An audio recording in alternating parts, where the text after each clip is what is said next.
পায়েল, আমি অফিসে যাচ্ছি। এই শোনো, তোমার আদরের বোনকে জিজ্ঞেস করেছো কাল কখন আসবে? পায়েল, তুমি এভাবে বলছো কেন? এভাবে বলছি মানে ঠিকভাবেই তো বলছি। দেখো পায়েল, সব বোনেরাই তাদের দাদার কাছে আদরের হয়, তাই বলে তুমি এভাবে বলতে পারো না। ও বাই দা ওয়ে, লকারে আমার কিছু সেভিংসের টাকা ছিল, ওগুলো কি তুমি নিয়েছো? হ্যাঁ, এগুলো আমিই নিয়েছিলাম। আসলে আমার কিছু দরকার ছিল, সেই জন্যই নিয়েছি। তা তুমি সেটা একবার আমাকে বলারও প্রয়োজন বোধ মনে করোনি? পায়েল, ওটা আমাদের ফিউচারের জন্য, আমাদের সেভিংসের টাকা ছিল, আর তুমি এতগুলো টাকা নষ্ট করে ফেলেছো। কি করেছো এই টাকাগুলো দিয়ে?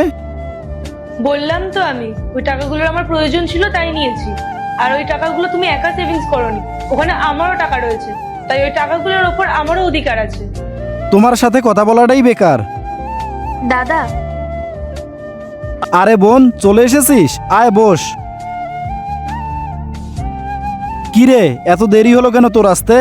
কিন্তু তার আগে তুমি এই দুটোর মধ্যে যে কোনো একটাকে ভালোবেসে থাকলে ভিডিওতে লাইক করে চ্যানেলকে সাবস্ক্রাইব করে দাও, আর যদি না করো তাহলে আমি বুঝবো তুমি ছবি দুটোকে ভালোই বাসো না। আর কমেন্টে লিখে যাও আমিন। আরে রাস্তায় খুব জ্যাম ছিল তো, তাই জন্য একটু লেট হয়ে গেল। থাক স্নেহা, অনেক হয়েছে, আর অজুহাত দিতে হবে না। সবসময় তোমার একটা না একটা অজুহাত রেডি থাকে।